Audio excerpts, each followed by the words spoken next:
Hello प्यारे बच्चों, क्या हालचाल। उम्मीद आप ठीक होंगे। तो आज हम बहुत ही छोटा टॉपिक डिस्कस करेंगे, लेकिन बहुत इंपॉर्टेंट टॉपिक है।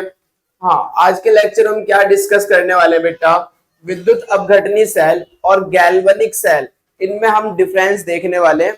और ये बोर्ड के अंदर बहुत बार एग्जाम में आ चुका है, तो इसलिए बहुत मोस्ट इंपोर्टेंट है ये टॉपिक। एग्जाम में कई बार आ चुका है बेटा, तो इसलिए आपको बहुत अच्छे से समझना है। यही टॉपिक हमारा रह गया था, क्योंकि हमने विद्युत अपघटनी सेल भी पढ़ ली, गैल्वेनिक सेल भी पढ़ ली। हाँ, इसलिए अब इन दोनों के अंदर डिफरेंस देखते हैं। चलिए, विद्युत अपघटनी सेल तथा गैल्वेनिक सेल में अंतर।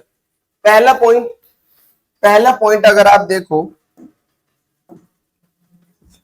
विद्युत अपघटनी सेल और गैल्वेनिक सेल में,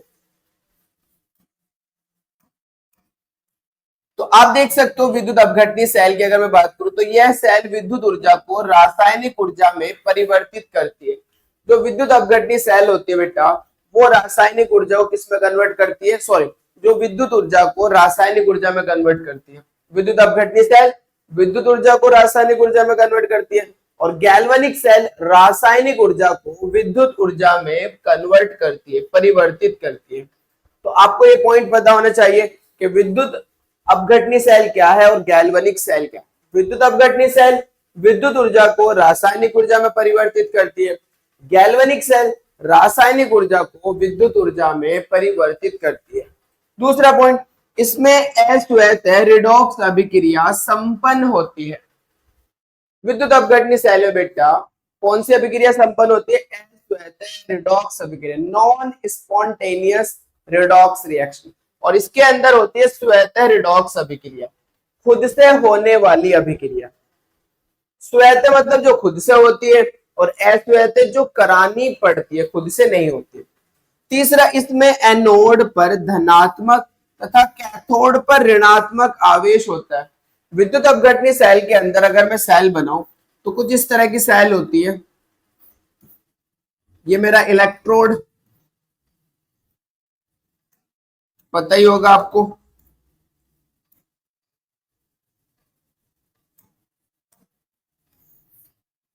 अगर मैं बनाऊं बेटा, तो यहां पर हमारे पास ये इलेक्ट्रोड होता है, इसमें हम विद्युत अपघटनी मिलाए होते हैं बेटा। यहां पर हमने क्या करना होता है, एक बैटरी से कनेक्ट करना होता है। ये अगर कैथोड है तो इस पे नेगेटिव, ये अगर एनोड है इस पे पॉजिटिव। ये हमारा एनोड होता है और ये हमारा कैथोड होता है। ये विद्युत अपघटनी सेल है, मैंने यही बना दी छोटी सी करके। तो विद्युत अपघटनी सेल के अंदर एनोड पर तो होगा धनात्मक आवेश और कैथोड पर होगा बेटा ऋणात्मक आवेश। जबकि अगर मैं बात करूं जबकि मैं बात करूं गैल्वेनिक सेल, तो गैल्वेनिक सेल के अंदर दो कंटेनर होते हैं, जिसके अंदर एनोड अलग पात्र में होता है और कैथोड अलग पात्र में होता है। इन दोनों को एक हम चालक तार से कनेक्ट करते हैं, और साथ में इन दोनों को हम एक सॉल्ट ब्रिज के थ्रू भी कनेक्ट करते हैं। अब इसके अंदर जो एनोड होता है उसके ऊपर होता है नेगेटिव चार्ज, और जो कैथोड होता है उसके ऊपर होता है पॉजिटिव चार्ज। पढ़ा रखा है, सारी चीजें अच्छे से क्लियर करा रखी है, तो आपको देखना पड़ेगा फिर लेक्चर। ये बेटा एनोड और ये हमारा होता है कैथोड। तो जो गैल्वेनिक सेल होते हैं उसमें एनोड पर ऋणायन और कैथोड पर धनात्मक आवेश होता है। गैल्वेनिक सेल में एनोड पर ऋणायन और कैथोड पर कैसा चार्ज होता है, धनात्मक आवेश होता है। यहां देखो बेटा, इसमें लवण सेतु की कोई आवश्यकता नहीं होती है। देखो इसके अंदर मैंने कोई सॉल्ट ब्रिज नहीं लगाया, लवण सेतु नहीं लगा। लवण सेतु ये है हमारा, ये है बेटा लवण सेतु। लवण सेतु, तो इसके अंदर लवण सेतु की, किसके अंदर, विद्युत अपघटनी सेल के अंदर, विद्युत अपघटनी सेल के अंदर लवण सेतु की आवश्यकता नहीं होती है। जबकि गैल्वेनिक सेल के अंदर लवण सेतु की आवश्यकता होती है। अगर मैं लवण सेतु को हटा लूं तो वोल्टता गिरकर शून्य हो जाती है, मतलब सेल काम करना बंद कर देता है। इसलिए इसके अंदर लवण सेतु की नीड होती है। क्लियर है बात।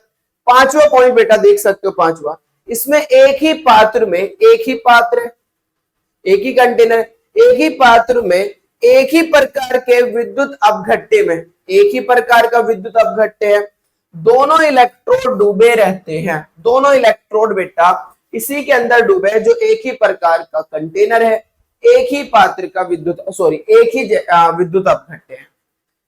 इसी विद्युत अपघट्य के अंदर दोनों इलेक्ट्रोड को हमने डिप करा रखा है, एनोड को भी और कैथोड को भी। जबकि इसके अंदर अगर बेटा अगर ये ZnSO4 सॉरी ये ZnSO4 का है, तो फिर ये CuSO4 का अगर मैं लूं तो इसके अंदर अलग अलग कंटेनर होते हैं, विद्युत अपघट्य भी अलग अलग होता है और इलेक्ट्रोड भी अलग अलग कंटेनर में डिप कराए होते हैं। एनोड को अलग कंटेनर में रखते हैं, कैथोड को अलग कंटेनर में रखते हैं, आप देख भी पा रहे हो। तो इसमें दोनों इलेक्ट्रोड भिन्न भिन्न विद्युत अपघट्यों के विलयनों में डूबे रहते हैं, भिन्न भिन्न विद्युत अपघट्य के विलयनों में डूबे रहते हैं। तो ये डिफरेंस हमारा विद्युत अपघटनी सेल और गैल्वेनिक सेल में। आई होप कि आपको सारी चीज अच्छे से क्लियर हो गई होगी, ये डिफरेंस भी अच्छे से क्लियर हो गया होगा। क्लियर है बात बेटा? तो अगर आपको ये लेक्चर पसंद आया हो तो वीडियो को लाइक कीजिए, कमेंट कीजिए, अपने दोस्तों के साथ शेयर कीजिए। Thank you for watching.